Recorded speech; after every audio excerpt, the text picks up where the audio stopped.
ഭീഷണിപ്പെടുത്തി നിന്നെയെല്ലാം ശരിപ്പെടുത്തുമെന്ന്. അവർ വീണ്ടും വരുമ്പോൾ, വീണ്ടും ആക്രമിക്കാൻ വരുമ്പോൾ അവരെ എറിയാൻ വേണ്ടിയിട്ട് സ്വന്തം പാർട്ടിക്കാർക്കെതിരായി എറിയാൻ വേണ്ടി ഉണ്ടാക്കി വെച്ച ബോംബാണിത്. ആർക്കറിയാൻ പാടാത്ത അങ്ങാടിപ്പാട്ടല്ലേ ഇതെല്ലാം. 2 ക്രിമിനൽ സംഘങ്ങൾ, നിങ്ങളുടെ നേതാക്കന്മാർ തന്നെ, CPM-ന്റെ നേതാക്കന്മാർ തന്നെ പ്രോത്സാഹിപ്പിക്കുന്ന, അവർ തന്നെ പിന്തുണ കൊടുക്കുന്ന, അവർ തന്നെ കുടപിടിച്ചു കൊടുക്കുന്ന 2 ക്രിമിനൽ സംഘങ്ങൾ. വേറെ ആരുമല്ല. ആ സംഘങ്ങൾ തമ്മിൽ ഏറ്റുമുട്ടിയതിന് അവർ പകരം ചോദിക്കാൻ വരുമ്പോൾ പ്രതിരോധത്തിന് വേണ്ടി ഉണ്ടാക്കി വെച്ചാണ് ഈ കർഷക സംഘത്തിന്റെ ഓഫീസിന്റെ പുറകിൽ ഈ സാധനം അവരെ എറിയാൻ വേണ്ടി ഉണ്ടാക്കി വെച്ചതാണ്. ഇത് എവിടെയാണ് സാർ ഇത് നടക്കുന്നത്? ഏത് ലോകത്താണ് നിങ്ങൾ ജീവിക്കുന്നത്? എത്രമാത്രം അവരെ ഈ പാനൂരിൽ തുടർച്ചയായ ബോംബ് സ്ഫോടനം ഉണ്ടായി. തെരഞ്ഞെടുപ്പ് കാലത്ത് ഒരു ബോംബ് സ്ഫോടനം ഉണ്ടായി. നിങ്ങൾ എന്തായാലും RSSകാര് എറിയാൻ വെച്ചല്ലെന്ന് ഞങ്ങൾക്ക് എല്ലാവർക്കും അറിയാം. കാരണം അങ്ങ് വന്നതിന് ശേഷം അങ്ങ് നേരത്തെ വളരെ അഭിമാനത്തോടു കൂടി ഒരു സംഘർഷമൊന്നുമില്ല ഇപ്പോൾ. നമസ്കാരം. സഭയിൽ പിണറായി വിജയനെ കടന്നാക്രമിച്ച് പ്രതിപക്ഷ നേതാവ് VD സതീശൻ. കണ്ണൂരിലെ ബോംബ് സ്ഫോടന വിഷയം സഭ നിർത്തിവെച്ച് ചർച്ച ചെയ്യണമെന്ന പ്രതിപക്ഷത്തിന്റെ ആവശ്യം ഭരണപക്ഷം തള്ളിയതോടെയാണ് സതീശൻ കൊടുങ്കാറ്റായി മാറിയത്. പിണറായി വിജയനെ പൊളിച്ചെടുക്കുന്ന സതീശന്റെ ആ പ്രസംഗത്തിലേക്ക്.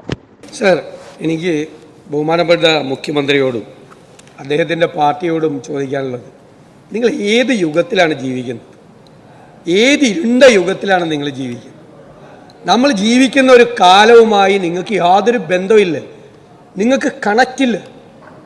നിങ്ങൾ 25 or 50 കൊല്ലം മുമ്പ് ജീവിക്കേണ്ട ഒരു സാഹചര്യത്തിലാണ് നിങ്ങൾ ഇപ്പോഴും കൈകാര്യം ചെയ്യുന്നത്. കുടിൽ വ്യവസായം പോലെ പാർട്ടി ഗ്രാമങ്ങളിൽ ബോംബുണ്ടാക്കിയ ഞാൻ ചോദിക്കട്ടെ, എത്ര നിരപരാധികളാണ് കൊല ചെയ്യപ്പെട്ടത്? എത്ര പാർട്ടിക്കാരാണ് സ്വന്തം പാർട്ടിക്കാരല്ലേ കൊല ചെയ്യപ്പെട്ടത്? എത്ര പേരുടെ കയ്യും കാലും പോയി സാർ? നിരപരാധികളായ മനുഷ്യർ. ഇവിടെ സണ്ണി ജോസഫ് സൂചിപ്പിച്ചതുപോലെ തൊഴിലുറപ്പ് പദ്ധതിക്ക് പോയ സ്ത്രീകൾ, പറമ്പിൽ കളിച്ചുകൊണ്ടിരുന്ന കുട്ടികൾ, എത്ര കുട്ടികൾക്ക് പരിക്ക് പറ്റിയിട്ടുണ്ട്? എത്ര കുട്ടികൾ മരിച്ചിട്ടുണ്ട്? നിങ്ങൾ ഉണ്ടാക്കിയ ആക്രി പറക്കാൻ പോയ പാവങ്ങൾ, ആസാമിൽ നിന്ന് വന്നവർ, പിതാവും മകനും, എത്ര മനുഷ്യരാണ്? എത്ര എൻ്റെ കയ്യിൽ കുഞ്ഞുങ്ങൾക്ക് പരിക്ക് പറ്റിയതിൻ്റെ മരിച്ചതിൻ്റെ ലിസ്റ്റ് ഉണ്ട്. കുഞ്ഞുങ്ങൾക്ക് 5 വയസ്സുള്ള ക്രിക്കറ്റ് ഗ്രൗണ്ടിൽ കളിച്ചുകൊണ്ടിരുന്ന കുട്ടികൾ, ക്രിക്കറ്റ് ബോൾ തെറിച്ച്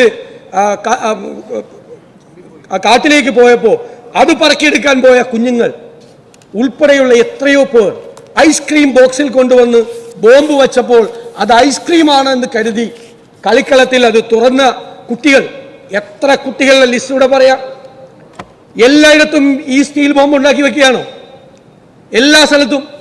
സർക്കാർ ഇപ്പോൾ ഒരു കാര്യം ചെയ്യണം, സ്റ്റീൽ പാത്രങ്ങൾ കണ്ടാൽ അത് പ്രത്യേക സാഹചര്യത്തിൽ തുറന്നു നോക്കരുത് എന്നൊരു നിർദ്ദേശം കൂടി കേരളത്തിലെ കണ്ണൂരിലെ ജനങ്ങൾക്ക് കൊടുക്കണം. ദുരൂഹമായ സാഹചര്യത്തിൽ കാണുന്ന സ്റ്റീൽ പാത്രങ്ങളൊന്നും ആരും തുറന്നു നോക്കരുത് എന്ന് പറയണം. സാർ, 85-90 വയസ്സ്, 85-90 വയസ്സിനിടയിലുണ്ട് ഇപ്പോൾ മരിച്ച ആ വയോധികൻ. പറമ്പിൽ തേങ്ങ പറക്കാൻ പോയ ആളാണ്.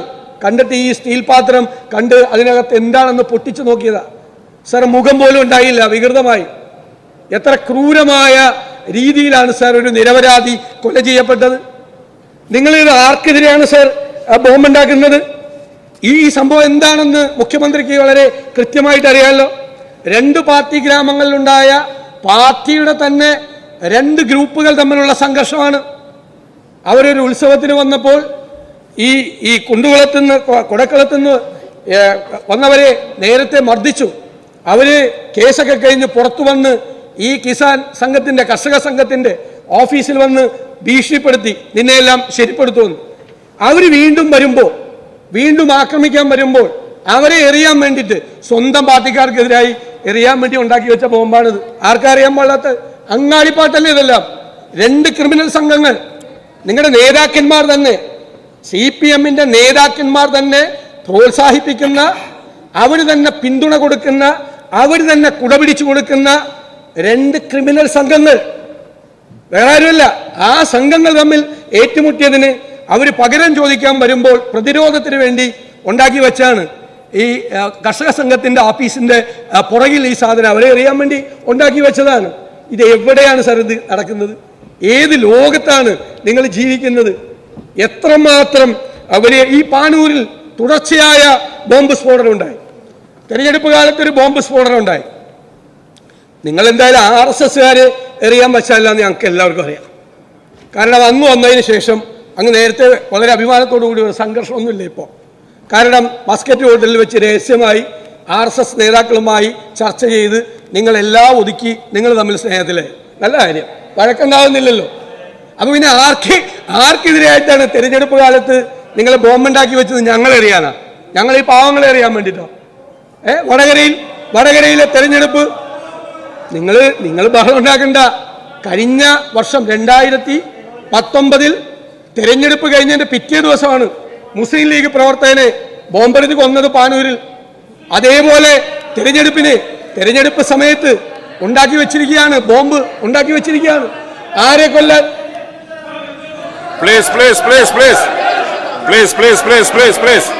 അവിടെ ഇരിക്കെ പ്ലീസ് അങ്ങ് സംസാരിച്ചോ പ്ലീസ് അങ്ങ് സംസാരിച്ചോ. അവിടെ ഇരിക്കെ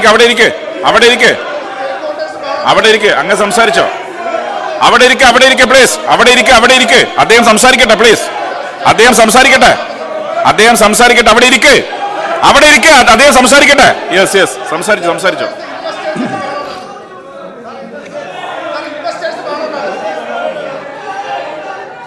സാർ, പാനൂരിലെ ഷെറിൻ കൊല്ലപ്പെട്ടപ്പോൾ അറസ്റ്റിലായത് മുഴുവൻ പാർട്ടിക്കാരല്ലേ അറസ്റ്റിലായത്? DYFIക്കാരൻ അറസ്റ്റിലായി. നിങ്ങളുടെ പാർട്ടി സെക്രട്ടറി അവിടെ പോയി തെരഞ്ഞെടുപ്പ് കാലത്ത് പറഞ്ഞെന്താ? ഇത് മനഃപൂർവ്വമായിട്ട് അവരെ പ്രതിയാക്കിയതാണ് നിങ്ങളുടെ പോലീസ്.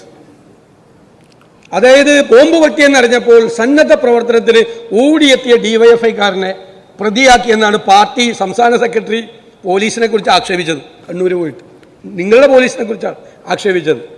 എന്നു മുതലാണ് സാർ ബോംബ് നിർമ്മാണത്തിന് സന്നദ്ധ പ്രവർത്തനം എന്ന് ഓമന പേരിട്ട് നിങ്ങളുടെ പാർട്ടി വിളിക്കാൻ തുടങ്ങിയിരിക്കുന്നത്?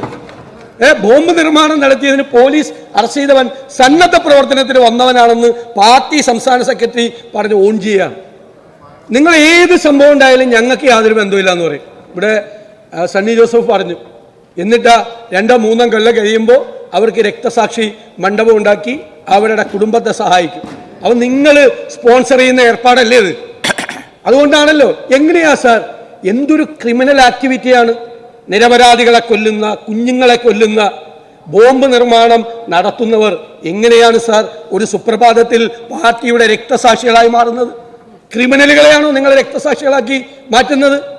അവരെയാണോ നിങ്ങൾ മാറ്റുന്നത്? ബോംബ് നിർമ്മാണം, വേറൊരാളെ കൊല്ലാൻ ബോംബ് ഉണ്ടാക്കുന്ന ക്രിമിനൽ ആക്ടിവിറ്റി ചെയ്യുന്നയാൾ പിന്നീട് രക്തസാക്ഷിയായി മാറുകയാണ്. എന്തൊരു ലോകത്തെവിടെയെങ്കിലും കേട്ടുകേൾവിയുണ്ടോ? തീവ്രവാദികളുടെ ഇടയിൽ പോലും ഇല്ലാത്ത സംഭവങ്ങളല്ലേ സാർ ഇത് മുഴുവൻ ഉണ്ടാക്കുന്നത്? നിങ്ങൾ എന്നിട്ട് ഇപ്പോഴും പ്രോത്സാഹിപ്പിക്കുകയാണ്. കഴിഞ്ഞ 6 വർഷം കൊണ്ട് അങ്ങ് ഇവിടെ തന്ന മറുപടി എൻ്റെ കയ്യിലുണ്ടല്ലോ. 32 പേരാണ് ബോംബ് നിർമ്മാണത്തിനിടയിൽ കൊല ചെയ്യപ്പെട്ടത്. 32 പേർ. 89 പേര് പരിക്ക് പറ്റി കിടക്കുകയാണ്, കയ്യും കാലും ഇല്ലാതെ, മുഖം വികൃതമായി കിടക്കുകയാണ്. എന്നിട്ടാണ് നടപടിയെടുക്കും. എവിടെയാണ് സാർ പോലീസ്? സാർ, ഇവിടെ തന്നെ ഈ കേസിൽ പോലീസ് 3 റിമാൻഡ് റിപ്പോർട്ട് കൊടുത്തു. ആദ്യത്തെ 3 റിമാൻഡ് റിപ്പോർട്ടിലും രാഷ്ട്രീയ പ്രതിയോഗികളോട് നേരിടാൻ വേണ്ടിയിട്ടാണ് ബോംബ് ഉണ്ടാക്കിയതെന്ന് പറഞ്ഞു. 3 റിമാൻഡ് റിപ്പോർട്ട്. 4ാമത്തെ റിമാൻഡ് റിപ്പോർട്ട് ആയപ്പോഴേക്കും മാറി. അതേത് ഉത്സവത്തിലുണ്ടായ തർക്കമാണെന്ന് പറഞ്ഞു.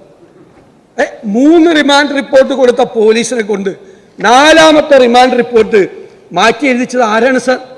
ആരാണ് പ്രോത്സാഹിപ്പിക്കുന്നത്? ഈ ക്രിമിനൽ ആക്ടിവിറ്റിയെ പ്രോത്സാഹിപ്പിക്കുന്ന ആരാണ്? ഇതിന് സ്പോൺസർഷിപ്പ് കൊടുക്കുന്ന ആരാണ്? എന്നിട്ട് രക്തസാക്ഷി മണ്ഡപം ഉണ്ടാക്കി അവരെ പൊതുജന മധ്യത്തിൽ ആദരിക്കാൻ പോകുന്നത് ആരാണ്? അപ്പൊ നിങ്ങൾ അവരെ മഹത്വവൽക്കരിച്ച് നിങ്ങൾ മുന്നോട്ട് പോവുകയാണ്. അപ്പൊ അത് പ്രോത്സാഹനമായി മാറുകയാണ്. അങ്ങ് പറഞ്ഞതുപോലെ മറ്റേ എറണാകുളത്ത് ബോംബെറിഞ്ഞവൻ സോഷ്യൽ മീഡിയയിൽ കണ്ട് ബോംബുണ്ടാക്കിയണ പോലെ ബോംബുണ്ടാക്കുവാണോ? കണ്ണൂരിൽ അതുപോലെ ബോംബുണ്ടാക്കുകയാണോ? പാർട്ടി ഗ്രാമങ്ങളിൽ വേറെ ആർക്കും പ്രവേശനമില്ലാത്ത സ്ഥലങ്ങളിൽ ഇവിടെ എന്താ പറഞ്ഞത്? ഈ സംഭവം ഉണ്ടായപ്പോൾ ഒരു സംഘം വളഞ്ഞു പ്രദേശം മുഴുവൻ തെളിവുകളും മാറ്റി. അത് കഴിഞ്ഞിട്ടാണ് പോലീസ് വന്നത്. ഇന്നത്തെ പോലീസിന് വരാൻ പറ്റുള്ളൂ. ഇപ്പോഴത്തെ കാലത്ത് പോലീസോട് അവിടെ നിൽക്കാൻ പറഞ്ഞാൽ പോലീസ് അവിടെ നിൽക്കും. ഇനി പോലീസിനോട് വന്നോളാൻ അവർ തന്നെ പറയുമ്പോഴാണ് പോലീസ് വന്ന് ഇതെല്ലാം ചെയ്തത്. എല്ലാ തെളിവുകളും ഇത് സാർ എല്ലാ സ്ഥലത്തും നടന്നുകൊണ്ടിരിക്കുകയാണ്. ഈ ക്രിമിനൽ സംഘങ്ങൾക്ക് ഒത്താശ ചെയ്തു കൊടുക്കുകയാണ് സർക്കാർ. പോലീസിന് ഭയമാണ് സാർ. പോലീസിന് അങ്ങ് പറഞ്ഞല്ലോ റെയ്ഡ് നടത്തും, പിടിക്കും. എവിടെ റെയ്ഡ് നടത്തി? എവിടെ വാഹന പരിശോധന നടത്തി? അവർക്ക് ഈ സ്ഥലങ്ങളെല്ലാം അറിയാലോ. ഇപ്പോ പറമ്പിൽ ഈ സാധനം ഉണ്ടായി ഇല്ലെന്ന് ആരറിയാം? സാറേ, എഴുതി വെക്കാൻ പറഞ്ഞൊരു ബോർഡ്, ചില വീടിന്റെ മുമ്പിൽ പട്ടിയുണ്ട് സൂക്ഷിക്കുക എന്ന് എഴുതി വെച്ചേക്കുന്നത് പോലെ ഈ പറമ്പിൽ സ്റ്റീൽ ബോംബുണ്ട് സൂക്ഷിക്കുക എന്ന് എഴുതി വെക്കി. നിങ്ങൾ കൊണ്ടുപോയി വയ്ക്കുന്നവരെ എഴുതി വെക്കാൻ പറ.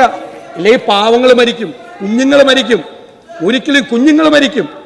മനസ്സിലായില്ലേ? ഈ പറമ്പിലൊക്കെ നടക്കുന്നത് കുട്ടികൾ കളിച്ചുകൊണ്ട് നടക്കുന്ന കുട്ടികളൊക്കെ മരിക്കുകയാണ്. എത്ര പേരുടെ ലിസ്റ്റാണ് സാർ? ഇതൊന്ന് അവസാനിപ്പിക്കുക. നിങ്ങൾ ആയുധം താഴെ വെക്ക്. നിങ്ങൾ ഈ ബോംബ് നിർമ്മാണം നിങ്ങൾ അവസാനിപ്പിക്കുക. നിങ്ങൾ ഒരു ഐഡിയോളജിക്കൽ ഫൈറ്റിലേക്ക് വരൂ. രാഷ്ട്രീയം ഒരു പരിഷ്കൃത സമൂഹത്തിന് മുഴുവൻ അപമാനകരമായ കാര്യങ്ങളാണ് കേരളത്തിലെ CPM ചെയ്തുകൊണ്ടിരിക്കുന്നത്. സാർ, ജനങ്ങൾ ഈ താക്കീത് നൽകിയിട്ടും ഞാൻ പ്ലീസ് അവിടെ ഇരിക്കെ പ്ലീസ്. അദ്ദേഹം കൺക്ലൂഡ് ചെയ്യാൻ പോകുന്ന പ്ലീസ് അവിടെ ഇരിക്കെ, അദ്ദേഹം പറയട്ടെ. യെസ് അങ്ങ് പറഞ്ഞു. സാർ, ഞാൻ ഈ ട്രാൻസ്പോർട്ട് ഡ്രൈവറെ ഭീഷണിപ്പെടുത്തിയ കാര്യമല്ല ഇവിടെ പറഞ്ഞത്. ഞാൻ പറഞ്ഞത് ബോംബ് വെച്ച കാര്യമാണ് പറഞ്ഞത്. ഇത്ര ചൂടാവേണ്ട കാര്യമില്ല, ഇത്ര ബഹളം ഉണ്ടാക്കേണ്ട കാര്യമില്ല. ട്രാൻസ്പോർട്ട് ഡ്രൈവറെ റോട്ടിൽ വെച്ച് പെരട്ടിയ കാര്യമല്ല ഞാൻ പറഞ്ഞത് ബോംബ് നിർമ്മാണത്തിന്റെ കാര്യം. സാർ, അതുകൊണ്ട് സർക്കാർ ഈ ക്രിമിനലുകളെ പ്രോത്സാഹിപ്പിക്കുന്നു.